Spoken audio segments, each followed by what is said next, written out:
Hello and welcome back to the channel. आज चाहिँ मैले मेरो ब्लगको सुरुवात एकदम बेलुकाबाट गरेको छु। साँझ राति नै पर्न आँटिसकेको छ अनि जस्ट अहिले चाहिँ म खाजा खान लागेको। अहिले चाहिँ जस्ट कति बज्यो भन्दाखेरि अहिले चाहिँ 4:49 भएछ होइन बेलुकाको। अनि अब जब म खाजा खान्छु मामाले बाई बनाइदिनुहुन्छ। त्यसपछि अहिले चाहिँ म बहिनीहरूलाई भेट्न जान्छु। तिनीहरूलाई नभेटेको 2-3 दिन भइसक्यो। अनि अस्ति बहिनीलाई मैले एउटा च्यालेन्ज जितेको थिएँ। त्यो च्यालेन्ज जिते बापत उसले 2वटा भक्का जितेको थियो।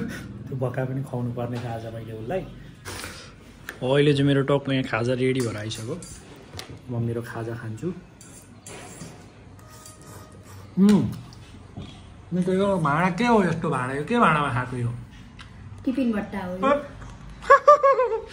अहिले चाहिँ म यहाँ बहिनीहरूको ठाउँमा आइसकेँ। यसले अस्ति भक्का जितेकी थिएँ। भक्का त अहिले पाउँदैन होला, त्यही भएर यसलाई म आज आलु चप खुवाइदिन्छु। यसको विनिङ प्राइज खुसी थिएस् न। बहिनीलाई पनि बोला। त्यसलाई त्यसले जितेकी छैन भन्ने त्यसलाई नखुवाउनु। चुप लागेर बोला। कहाँ छ त्यो? यहाँ हो, बोला।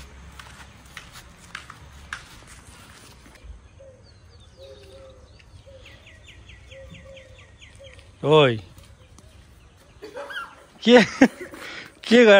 के गर्दै थिइस् बहिनी? खेलेको? के खेल्दै थिइस्? भन्न खै भनेको बोल्दिन त यो त। के टाइगरलाई कुट्दै? किन नि? बहिनी आलुचप खान्छेस् त पनि? त पनि आलुचप खान्छेस्? यसले त आलुचप खान्छ हेर नि त। यसले के भन्दै थियो थाहा छ अहिले? यसले अस्ति यहाँ हेर न, यसले अस्ति के भन्छ, यसले च्यालेन्ज गरेकी थिएन, यसले च्यालेन्ज जितेकै छैन, यसलाई नखुवाउने भन्दैछ। के गर्ने यसलाई? ठिक पार यसलाई।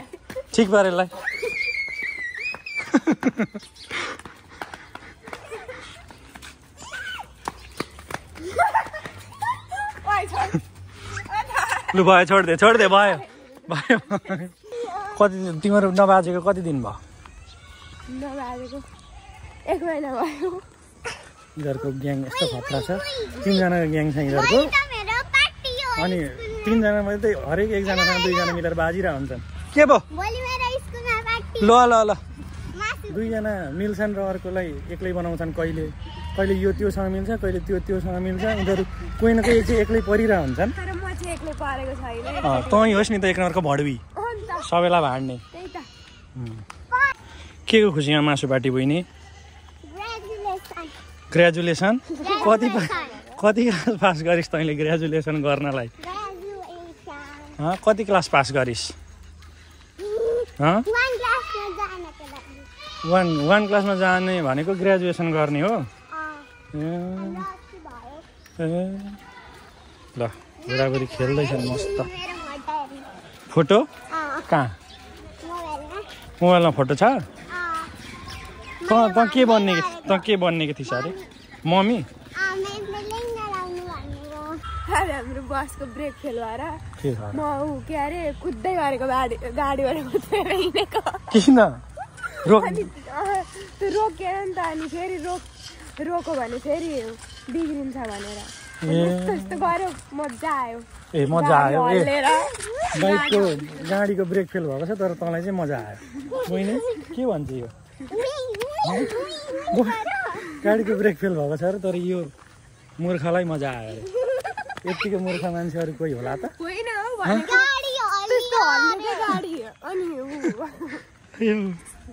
के अरे बहिनी त्यो? चन्द्रमा। यो चन्द्रमा हो। हाम्रो सबै एकदम 101 मूर्खका पनि पुरै पराकाष्ठहरू छन् मसँग हिँड्दै। एउटाले घामलाई चन्द्रमा, अर्कीले ब्रेक फेल भएको गाडी हुँदा मजा आउँछ। मूर्खका पनि पराकाष्ठहरू हो नि त। ल के खाने भन? आलु चप। तँ के? तँ प्याजी? तँ आलु चप। लु त यिनीहरूलाई कतिवटा खाने? यो 3टा अरे। ल ती 3वटा आलु चप र प्याजी दिनु त यिनीहरूलाई।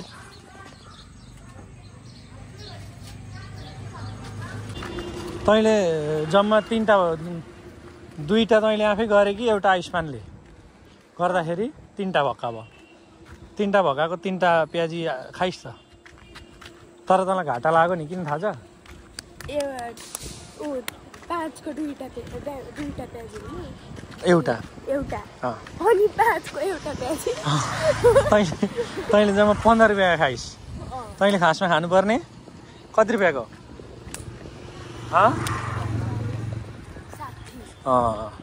खासमा खानुपर्ने 60 रुपियाँको तर तैँले 15 रुपियाँको मात्रै खाइस् भनेपछि तँलाई कति रुपियाँ घाटा लाग्यो तँलाई घाटा लाग्यो कति थाहा छ तँलाई 45 रुपियाँ घाटा लाग्यो बहिनीले त जितेकै थिएन 15 रुपियाँ फाइदै भयो बहिनीलाई त बहिनीले त च्यालेन्ज गरेकै थिएन नि बहिनी च्यालेन्ज गरेको भए पो घाटा लाग्नु च्यालेन्ज नै अगाडि 3टा अलि चप खानु पाइ एउटा प्याजी हुनुपर्ने ए हो नि हो अनि दोकान खोलिदिनु होला तँलाई तैँले जितेको 60 रुपियाँको भक्का होइन त तैँले 60 रुपियाँको भक्का जितिस् तर आज तैँले कतिवटा खाइस् प्याजी 3टा तैँले 3टा प्याजी खाइस् भनेपछि तेरो 15 रुपियाँ भयो अब तेरो 45 रुपियाँ रह्यो त्यसो भोलि 15को खानु फेरि अनि 30 रुपियाँ हुन्छ अनि अर्को दिन 15 अर्को दिन गर्दा ठ्याक्क 60 हुन्छ अब एकै दिनमा 3टा खानु 3टा भक्का खानु फाइदा भयो कि तेरो लागि 4 दिन 3-3वटा प्याजी खानु फाइदा एक दिनमै 3टा भक्का त खान सक्दिन हो ठिकै छ त अब तैँले भक्का पाउँछ अब त भक्का पाउनु नि पर्यो नि अब भक्कै पाउँदैन त्यसलाई चाहिँ नाच्ने रोग लागेको छ कि क्या उफ्रेको छ उही नाचेर देखाइदे स्कर्पियो ए म त स्कर्पियो भनेको सुने लु भन बहिनी के हो त्यो पण्डित स्केयर क्रो अनि त कुकुरले साङ्ला तानेको जति गर्न थाल्यो त साङ्ले हो कुकुरलाई साङ्लीले बाँधेको हुँदैन त साङ्ली तानेको जति गर्न थाल्यो हेर न घिसारेको छ यो कुकुरै हो यो सानो तिनो मैले तँलाई भुसिया कुकुर भन्दैछ तँलाई भुसिया कुकुर भन्दैछ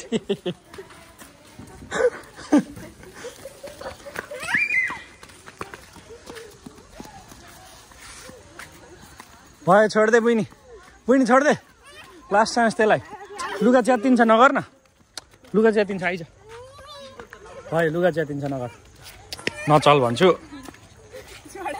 त्यसलाई घारीमा लडाइदे ल खेल त्यही हो 2 चोटि खेलेको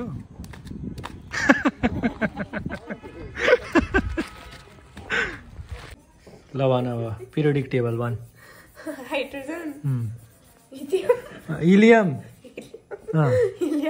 नआसी भन न नआसी भन लिथियम सुरुदेखि भन हाइड्रोजन हिलियम लिथियम अनि किन ए भन न के भन्नु त्यही periodic table hydrogen lithium helium lithium अनि beryllium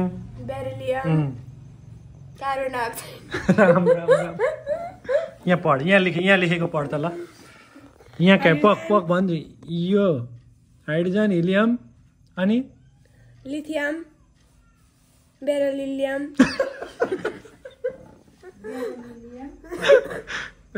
beryllium boron carbon nitrogen oxygen fluorine neon aluminium silicon